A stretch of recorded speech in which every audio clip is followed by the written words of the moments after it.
It's wonderful to be here tonight, and thanks to all of you in attendance. I would also like to thank at the Museum of New Mexico Foundation's Brittany Wood, the Membership and Communications Manager, Kristen Graham, Director of Leadership Giving for the New Mexico Museum of Art, and Marianne Manana Lovato, Director of Membership and Communications. Without our partners at the foundation, we really would not be able to do fantastic programming like this, so thank you to all of you. It is also my pleasure tonight to introduce our two speakers. Christian Wagospack has served as a curator of 20th century art at the New Mexico Museum of Art since 2017, where he has organized over a dozen exhibits and conducts research on the museum's collection, focusing on historic work, modern art, and Southwestern art. Before coming to the New Mexico Museum of Art, Christian has worked curating exhibits for the University of New Mexico Art Museum and the National Hispanic Cultural Center in Albuquerque, and the Center for Creative Photography and the Phoenix Art Museum in Arizona. Christian is currently a PhD student in art history at the University of Arizona, focusing on 20th century American art. Christian holds a Bachelor's of Fine Arts and Master's degree in art history with a minor in arts administration and a master's degree in museum studies from the University of New Mexico. Our guest speaker for tonight, an expert on American modernism, Johnathan Frederick Waltz received an MA and PhD, both in art history, from the University of Maryland, College Park. His dissertation analyzed the transatlantic modernist avant-garde and their use of alternative strategies during the 19-teens and 1920s. This research was supported in part by residential fellowships at the Georgia O'Keeffe Museum and the National Portrait Gallery. Waltz has taught at the University of Maryland, College Park, Catholic University of America, Rollins College, and Nebraska Wesleyan University. He has also published essays and given lectures on a range of topics, from Charles Demuth and Alma W. Thomas to conceptual portraiture and queer rurality. As a proponent of object-based study and public history, Waltz has over 25 years of experience in art museums, including more than a decade of service at the National Gallery of Art in Washington, D.C. In 2016, he was appointed the Director of Curatorial Affairs and Curator of American Art at the Columbus Museum in Georgia. Waltz has begun researching a future exhibition and catalog from George Catlin to David Hockney, Deaf Artists in the United States, 1788 to 1988. Without further ado, I give you Christian and Johnathan, who will be in conversation about the American artist Ellen Emmet Rand. Gentlemen, take it away. Thanks so much for that introduction, Mark. And welcome, Johnathan. Thank you so much for being here. As many of you know, tonight's programming is part of what we have put together for the exhibition at the Museum for America, paintings from the National Academy of Design, which will be unfortunately leaving us soon, but luckily we have this fantastic catalog that's been made available that you can pick up through the gift store. And Johnathan wrote a fantastic essay in this article called Past and Present in the 1920s, Ellen Emmet Rand. So make sure that when you do pick up the catalog, you read that. And tonight, Johnathan has very kindly agreed to join us to talk a little bit more about Ellen Emmet Rand, who's one of the artists in the exhibition. So I'm going to share right now my PowerPoint that I put together that has an image of her self-portrait, which is part of the exhibition. So without further ado, thank you, Johnathan, so much for being here tonight. I wondered if we could get started with you just telling us a little bit about who Rand was, who she was as an artist, and maybe also a little bit about her personal life and her family. Thank you for the invitation. It's always great to have the opportunity to nerd out with colleagues who sit around and talk about art history. So I really appreciate the invitation. Thank you all for having me. So if I were to sort of sum up Rand in one sentence, it would be something like, she's the most successful female portrait painter in the United States that you've never heard of. So there'd be like a lot of tensions that we talk about tonight because she lives at this moment where the US is really involved in this paradigm shift after World War I, and her work embodies a lot of the tensions that were kind of manifest in American culture at the time. But one of those tensions is that she was like super successful. Like I wrote in the essay, in 1930, she made $74,000, which today we'd be like, whatever. But at that period, the average salary for just like a regular person was $4,800. So like she was pulling down a lot of money for these individual portraits that she was doing. And she was really creating a lot of them. I think the count is somewhere around 800. Amazing. They're out there in the world, but because of, they tend to stay in families or they were created for institutions. They're sort of usually in a hallway or tucked away in a corner somewhere. And, you know, it's not really apparent.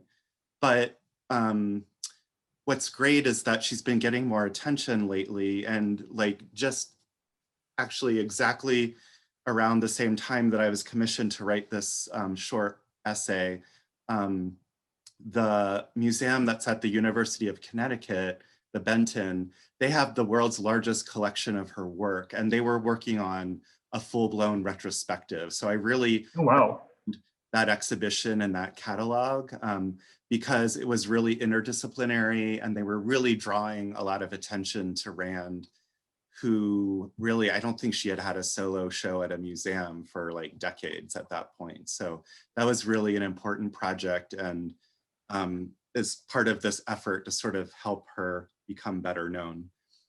She's born in San Francisco, and after her father dies when she's 9, she and the rest of the family moved to New York.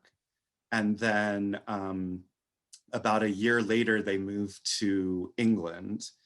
And so while she was in New York, she was studying with William Merritt Chase at the Art Students League. And she had already had some lessons and some experience with the Boston Impressionist Dennis Miller Bunker. So like her talent is recognized from a young age. Her parents are super supportive. And when she's in England, she starts really this kind of sort of focusing on portraiture as her kind of what she's going to do. So another part of the tension about not knowing her is that she had super famous relatives. So like William James and Henry James were both her first cousins. So like, how can you compare, you know, like, it's pretty hard to compete against that. And like another one of her cousins, Lydia Emmet Field, was also an artist. And I think they were actually hanging out in Paris together. So, you know, she's growing up in this like amazing family, but also because everyone's so amazing, like kind of hard to kind of make your mark, right? So focuses on portraiture, and that, I think she really takes a page out of the book of John Singer Sargent in a way, because he's also this kind of American expatriate who really ran in a lot of circles of like upper class, upper middle class, and like, you know, minor aristocracy, and like super important like dignitaries and stuff like that. So she is making portraits in England, moves to Paris before the turn of the century. She's there with her cousin and another friend, I believe. And she submits work to the Paris World's Fair in 1900 and actually wins a bronze medal. So her work is being recognized, that she has talent, that she's making a contribution to the artistic conversation of the moment. And right after that fair and kind of winning the bronze, that fall, she moves to New York and sets up a studio. And then that's kind of like the rest is history kind of thing. She ends up in 1911 marrying William Rand, and like one right after another. She has like 3 sons. And during that time, her production slows a little bit. But during the Depression, Rand was kind of a trust fund kind of guy. And so like had a lot of investments. And so when the stock market crashed, like basically his income was just like devastated. So interestingly enough, and again, like another kind of tension, she becomes the breadwinner of the family. And she becomes kind of almost obsessed with keeping them in the custom to which they had, you know, been used to. And so she's really like seeking out portraits like actively, and she's charging $3,000 to $4,500 a piece for them, which is a substantial amount of money at the time. So, but she's working with clients who can afford it. So, you know, in a way, like everybody kind of wins, I think. And so she just really like focuses on this and like that network, that social network is really important. And I think, again, like she sort of realizes by meeting John Singer Sargent and also just like how portraiture works, it's word of mouth a lot of time, right? So like this person who's wealthy, like had her portrait taken and then they're really pleased with it. So then they like their friend is like looking for someone to paint their daughter's portrait. And so like, they're like, oh, well, I know like this artist worked out really well. So she really like sort of uses that, like takes advantage of it in a good way. Like she is really using her contacts and like their networks to land portrait commissions. And so they're kind of everywhere. There's a bunch in the federal government, actually. They're at Harvard and Princeton. Major museums now have them. But her work really rarely comes onto the market, again, because oftentimes the ones that are still in private hands often have sort of family connections and, you know, like relatives want to hold on to that kind of thing. Right. And the ones at museums, I think she does get overshadowed by other sort of woman portrait painters who preceded her, like Mary Cassatt and Cecilia Beau. They're definitely inspirations for her. But I think just in terms of timing, she kind of lives in their shadow to a certain degree. But again, like she's so successful during her life, and it's kind of one of those mysteries of history that, you know, why did she just like disappear from the record like after she passed away, right? Right. Well, in addition to folks like Sargent, who were some other people this in her circle or in this exhibition that you would compare some of her work to? Like we brought in this portrait by Luigi Lucioni. So one of the assignments of the essay that I kind of in my head, and I kind of regret not really sort of leaning into it at the time, but the person at the institution that organized the exhibition was really encouraging me to think about Rand's self-portrait in comparison to the Luigi Lucioni portrait that's in the show itself. It's not this one, but it's very similar in certain regards. Like it has the cloth of honor behind it. It's a male, it's very kind of focused on the upper body. And what's interesting, I think, to me, and especially as someone who has worked on sort of hardcore modernism, what I find of merit in these portraits is how this is sort of like the second wave of grappling with what it means to be modern. And so, whereas sort of the first wave folks wanted to just throw everything out and start over, the second wave folks sort of were like, well, you know, there are some things that that like deserve to sort of stick around, but we can use them in modern ways to express sort of what it means to be a modern person in the 20th century. And so both of these artists, Lucioni and Rand, were classically trained, very interested in art history. They weren't like throwing the baby out with the bathwater. They like looked at other artists, they looked at other art from history. Even Lucioni during his lifetime is called kind of like this Renaissance master of the 20th century, because he's really sort of keeping alive that attention to observational reality and sort of classical composition principles. So there's this really interesting tension between their sort of respect for the past and yet bringing these elements that are very like up to the minute. So for Lucioni, I feel like there's like, I mean, just in terms of the clothes, we can tell we're not in the 19th century anymore, but there's something about like the pose that's really modern to me. This kind of emphasis on this really sort of what I would call a modern color. Like, you kind of can sometimes see this kind of acid green and like Renaissance fabrics or something, but like to me it has this really kind of industrial almost connotation to it. And for Rand,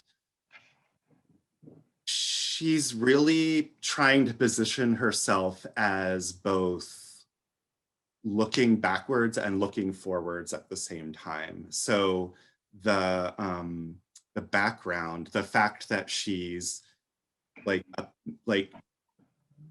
really creating like intentionally this image in front of a blank background, whereas someone like her teacher, William Merritt Chase, was all about like that Victorian horror vacui where there's just bric-a-brac everywhere, right? And like that's part of the fun of having your portrait taken by Chase, is you get to look at these costumes and there's all of this stuff.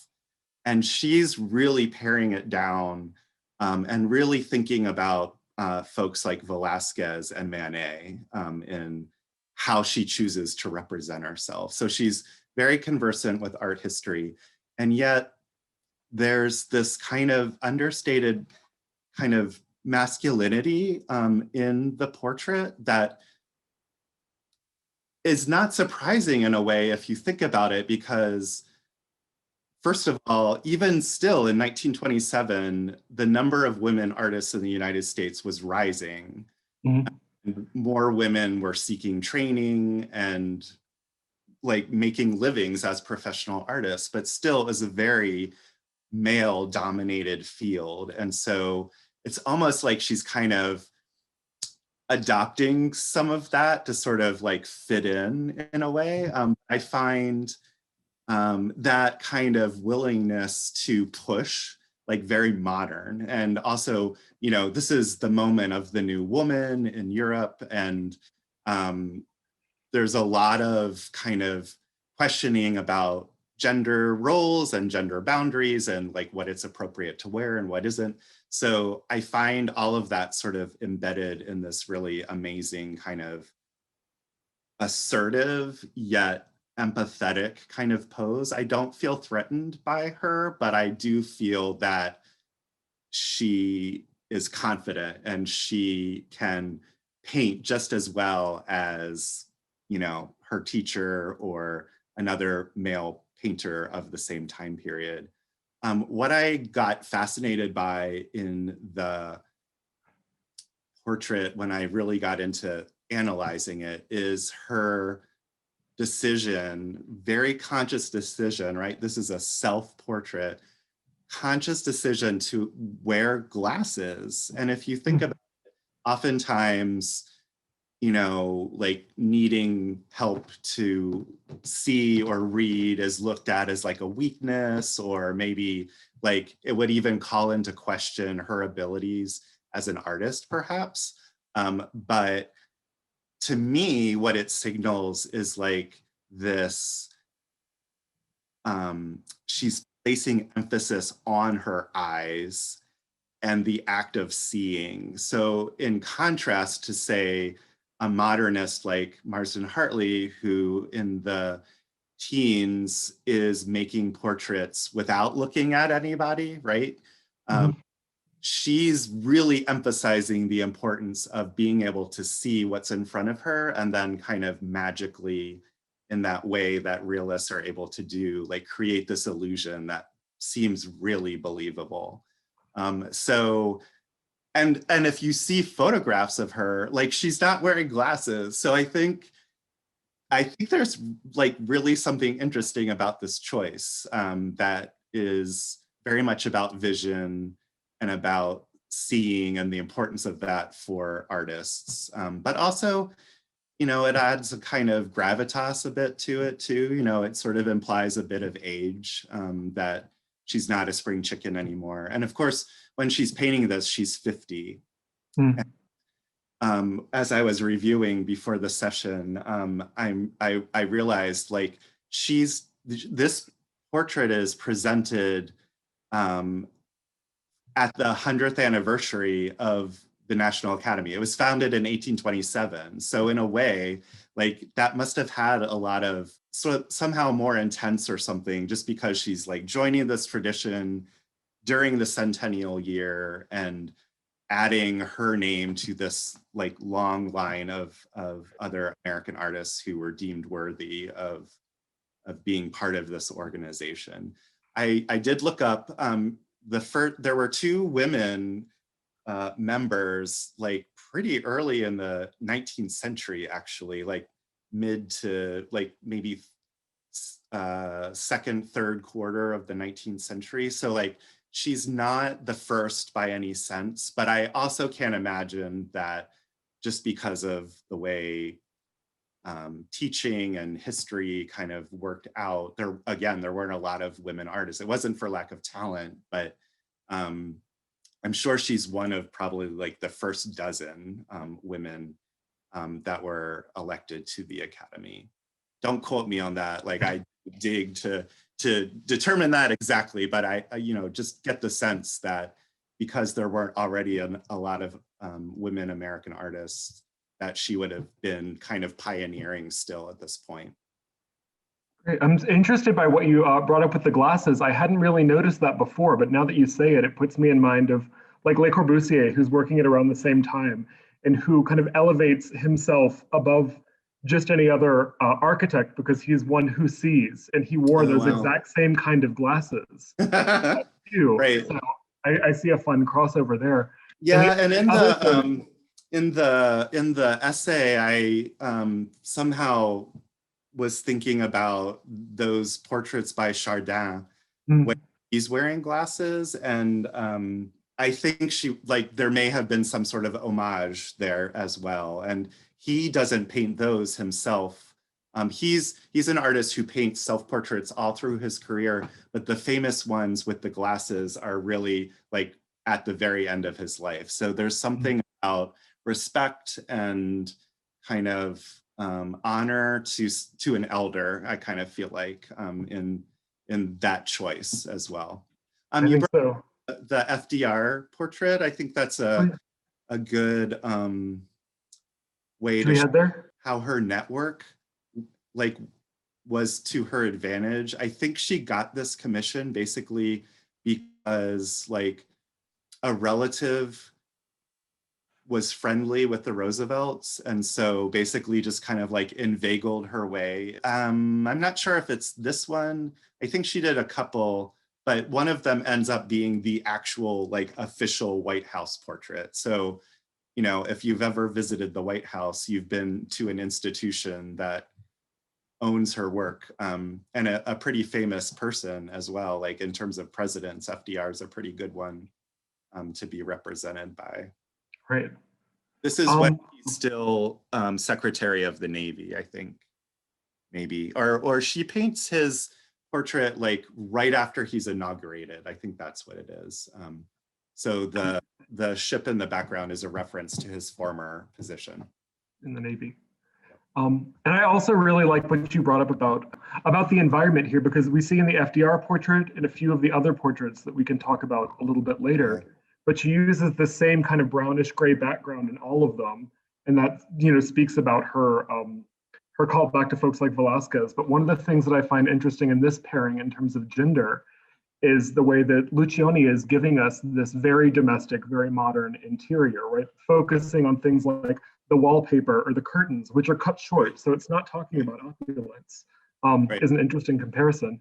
But can we take a minute to maybe go back and talk about, what involvement in the Academy meant for her? Because she might not have been one of the very first women, but we do know her as one of the early ones. I can't help, like, as someone who's 50, I'm 50 myself, and I can't help but imagine that the honor of being elected to this very exclusive group of people was just so affirming and so gratifying to her, like, and especially as a woman, like, because it's even that much harder to sort of break that glass ceiling one more time.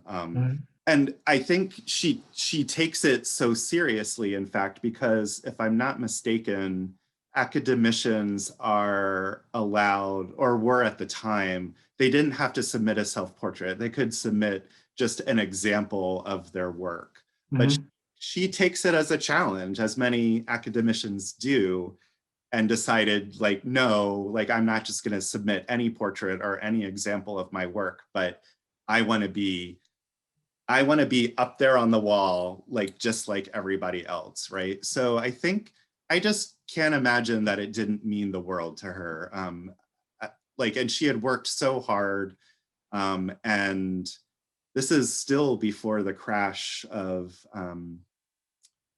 Wall Street, but like, she was a very like, get up and do the work. Like, she was an equestrian. She and her husband both rode horses, but she was also very dedicated. And towards the middle end of her life, I almost, like, reading about her, I almost felt like she was kind of bedraggled by just having to work so hard and for so long, because she was the primary breadwinner, basically, after the Wall Street crash. I think what's also interesting here, here's another tension we could talk about, is like, she's running with these folks she rides horses with, and yet look at how she chooses to depict herself in terms of her clothing. Like, she could have chosen to be really genteel, and she's showing herself working too, right? So she's dressed to work, and she's depicting herself in the act of working. And I just find that really interesting, this interesting kind of tension between sort of like the people she was painting didn't necessarily have to have day jobs. And yet when she goes to paint herself, this is how she chooses to do it. Right. One of the things that I really enjoyed being a fellow art history nerd in your article is the way that you do really just closely walk us through the painting. And I wonder, we've talked about the glasses, we've talked a little bit about the way that she's presenting herself, but could you walk us through a little bit more about, what's going on, what she's saying about herself with this piece? Something that I've just found so curious, and it has to do with Michael Fried's work on Caravaggio and the use of the mirror in terms of creating works of art. And what's interesting is she's right-handed, but the way that she paints herself, it doesn't look like she's right-handed. Like, she's kind of doing this, she's kind of denying the mirror in a way. So she's actually painting herself as others see her, rather than how she sees herself in the mirror, if that makes sense. So I find that, like, conceptually just, like, fascinating that she chose to do it that way. But I also think that, again, there's a lot of there's a lot of art history, like, again, thinking about Velázquez and Las Meninas, like he's showing himself working. He's got like this huge palette like she does. Mhm.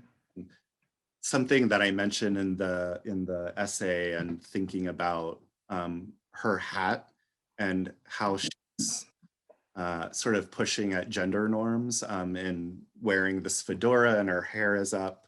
So it's a little bit ambiguous, maybe. If you didn't know who she was, you could say she was like a clean shaven man even. Right. I don't want to overemphasize it, but I do find her choice to hold her brushes in this kind of erect sort of motion, they're like also consonant with all of the other gender stuff that's going on. So she's very much inhabiting the energy of what it means to be kind of a man working in the world in a sense, but bringing her kind of femininity to it as well.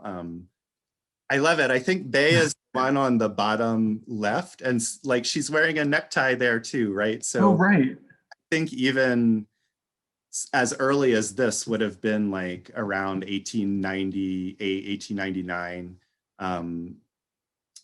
thinking about dress and how things got sort of shaken up and changed, and she like how she's choosing at this moment, even this early, to sort of wear something that maybe might be more associated with male wardrobe.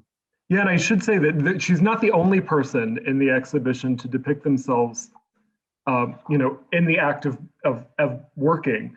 But it's not as common as you would think in the show. So that she did make that decision is not any small thing. Well, and again, I just to circle back, but I also find that tension, not just in dress, but in terms of, I mean, I sort of mentioned it a little bit, but like she's usually painting all of these folks of leisure who are living on their investments or inheritance and really don't have to like put in a 9-to-5 day like many people do. And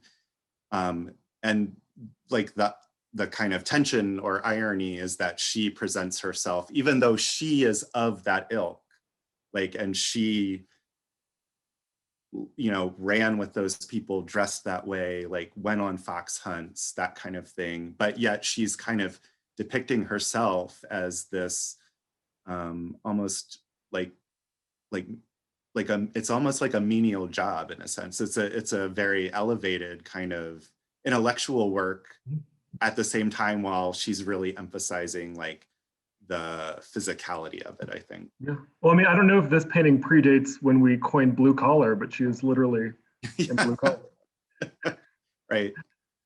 So do you want to talk maybe a little bit about some other pieces that she's done? I'd love to talk about that one at the Art Institute, because I think, again, okay, I really am curious now.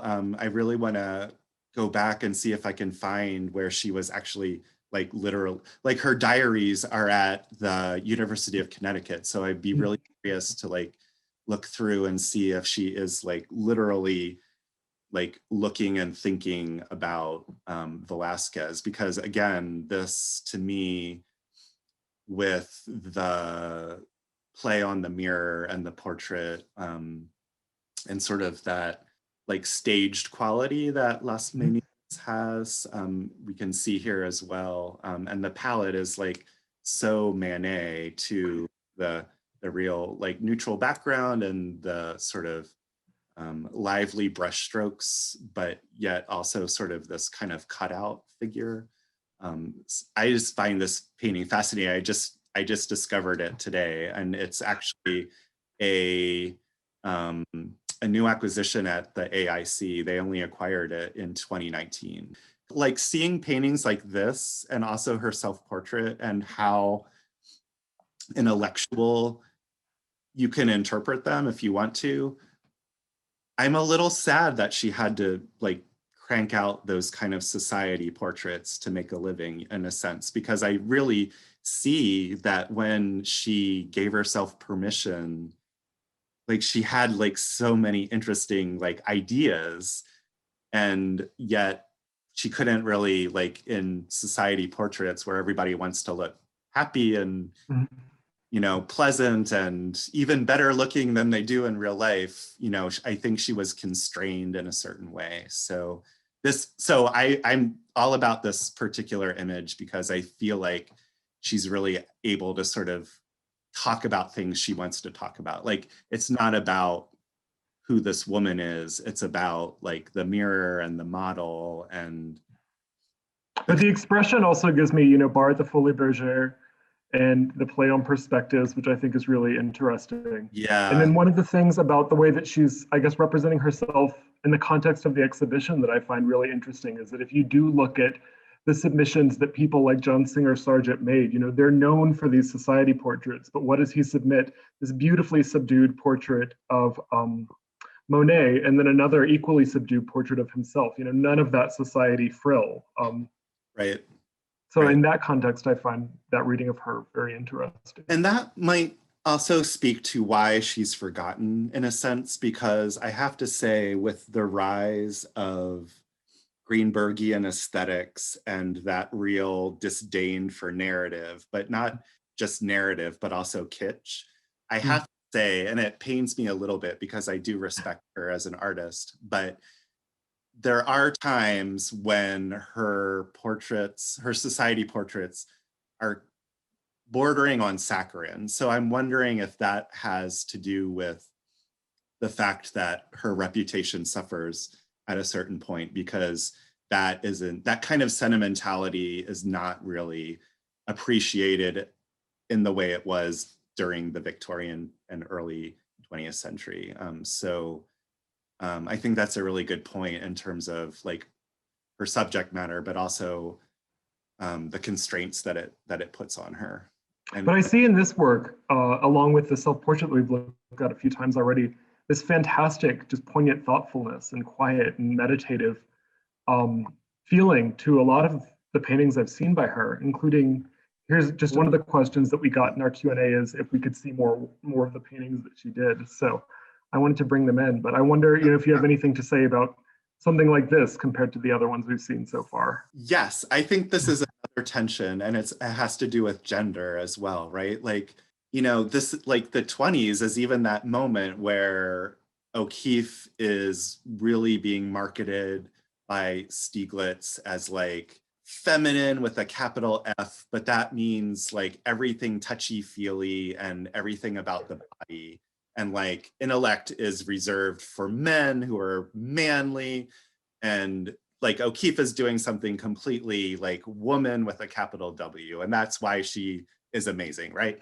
So what I'm finding with Rand is like this kind of understated feminism where she's really emphasizing that women can be thinkers too. Like, you know, like it's not about always being this pretty decoration that, you know, trophy wife, beautiful flower that like doesn't have a thought in her head. Like she's really emphasizing that women can be the intellectual equal of men.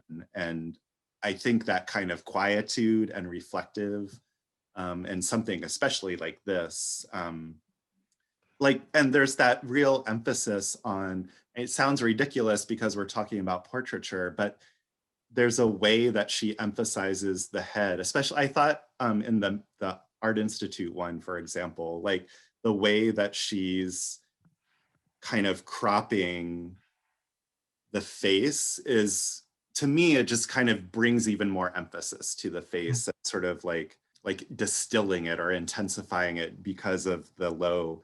I think that also, to me, kind of speaks to, again, like this emphasis on the skull and the cranium and like thinking, and it's kind of like anti-beautiful in a way, but like in a good way, like because she's trying to assert that women can be smart and be like productive members of society. If you think about it too, what's interesting is like this is just after women have gotten the right to vote, right? Like we just celebrated that centennial. So there's this kind of new importance, I think, to being a citizen and a woman at the time in the US. Well, I wanted to make sure we had time for Q&A too. So would it be okay with you if we switched over to that? Yeah, now? that'd Okay, be great. Thank you, gentlemen, for a great discussion about an artist that I have to say I don't know much about, and I often like to pride myself on knowing about obscure American artists. So this was fantastic. The first question we have is, were her clients mainly in Europe? Yeah, that's a great question. And I meant to sort of unpack that a little bit more in the reference to Singer Sargent. Like, he is a master of being able to find sitters on either side of the Atlantic. And she does the same. It's not as consistent in terms of European sitters after she moves back to the US in 1900. She doesn't really travel then back to Europe. But while she's in Europe, I believe that she's painting sitters in both England and France, at least. So she really understood the importance of like reaching beyond sort of a national kind of clientele. Our next question is, could you expand on why Rand was overshadowed? Was it the private nature of her work for families, not galleries, public spaces? Or was it her attempt to look both forward and backward, which might not have been fully appreciated at the time? I don't think that was appreciated for sure. I think that's kind of how I'm viewing her. That might be a little bit of a personal interpretation of her. I do think the fact that they often had very specific functions, and she did show her work in sort of solo shows. She showed at Duran Ruel in New York, and then I think later at Nerdlers, but it was less frequent. And she didn't, because she had so many commissions, so that was bringing in income, which meant she didn't have to paint one spec per se, like you do when you have sort of a solo show at a gallery. But also that kind of contributed to the fact that she didn't have time to do a show of work that would be sold on spec, because she was just constantly either drumming up business or like dealing with business. It's a good juncture to say something I forgot, which is that the comparison with Lucioni, and this has to do with being forgotten as well. They both had prominent studios right next to each other in Washington Square in New York. But I think the fact that she's a woman, that these are portraits that do end up in very specific places. And though she paints the official White House portrait of FDR, I think if she had done more prominent sitters in that kind of position, that may have brought her more to the fore. But the commissions that she was receiving were for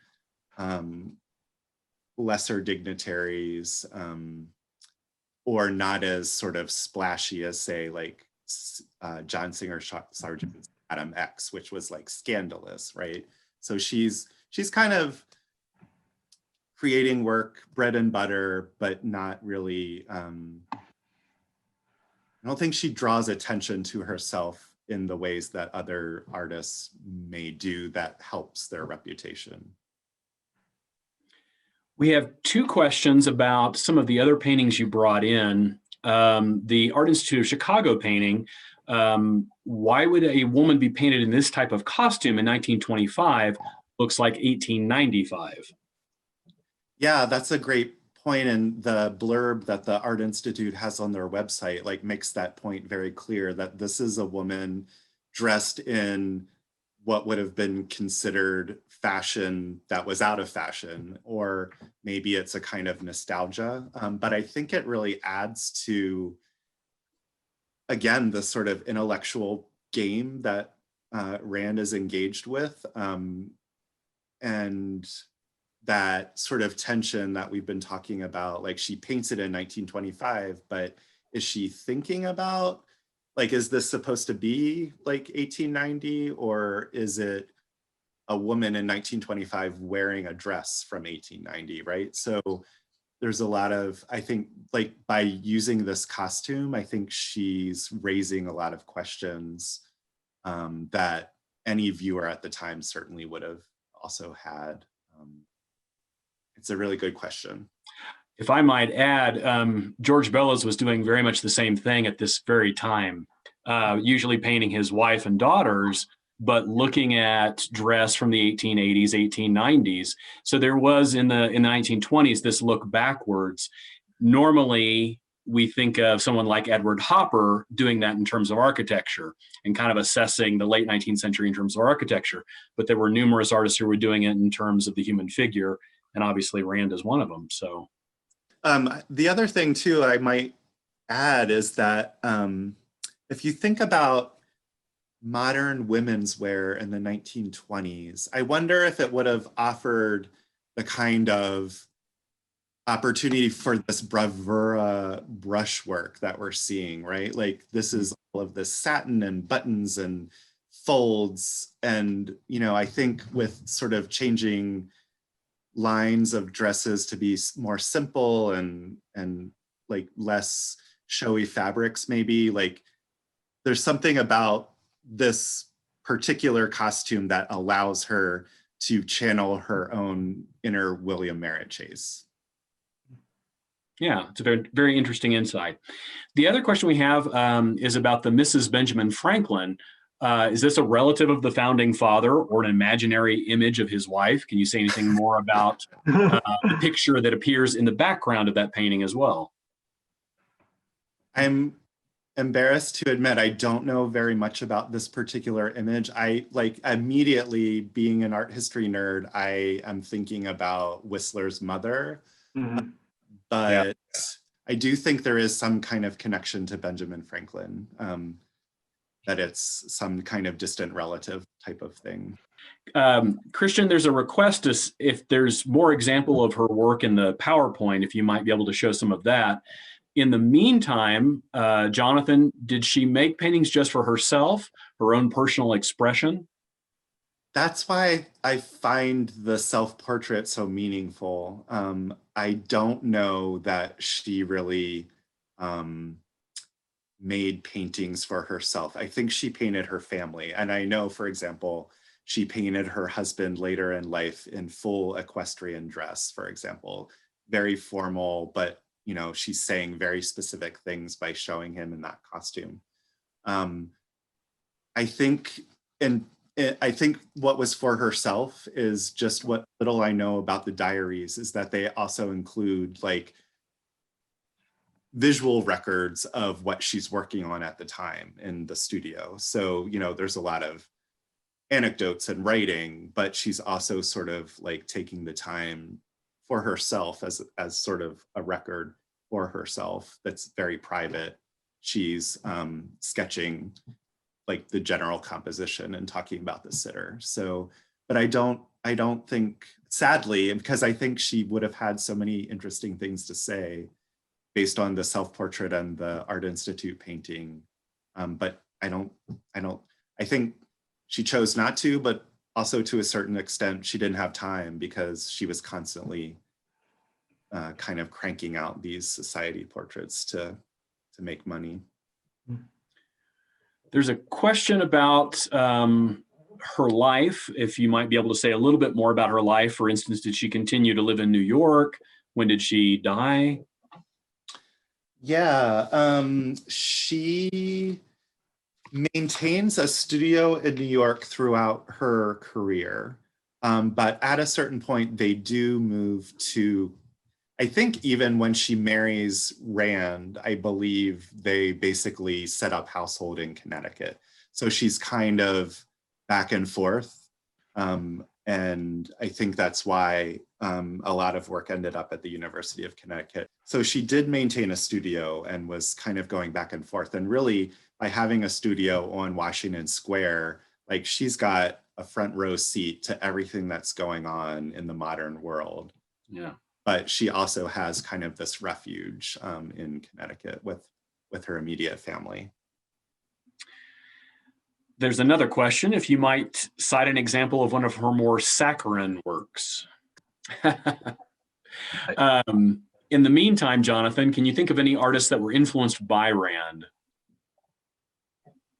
No, I think she's so, I mean, I think that's part of the reputation problem too, right? Like oftentimes we know, like artists are famous because they influence or teach other artists who become famous. And she doesn't really teach. She's so committed to her craft.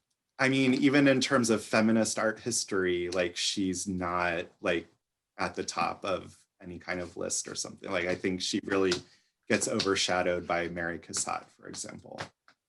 Since she studied with McManus, did she produce any sculpture? She did study how to make sculpture, and she modeled in clay, but she didn't kind of keep going down that path, and definitely didn't like create any kind of like bronze sculpture casts that we can point to. So that's another kind of regret that I feel for her, is that maybe she might have wanted to pursue that, but ended up going down a different road. Oh yeah, there's one. This might say more about me than about her, but this is what I pulled out as saccharine, particularly the blue bow. Yeah. Well, we're almost out of time, so hopefully we can answer just a few more questions very quickly. Are there any sketchbooks out there? As I mentioned, the diaries, those have visual. I don't know that there's, I just don't know, but I don't think there are sketchbooks. I think the diaries is what we have. And then finally, Mary Scully, hoping that you will come back to Santa Fe when it's safe. Yes, I would be very happy to. And then the final question, how many casts does Johnathan have? I think I've seen 3. Great comic relief. And what are their names? I've gotten text messages from people asking about them too. I have 2. And again, being an art history nerd, I saddled them with very, very terrible art historical names. So the black one is Winkelmann. Oh. I call him Winky. And then the orange tabby is Verflin. Just call him Wolfie.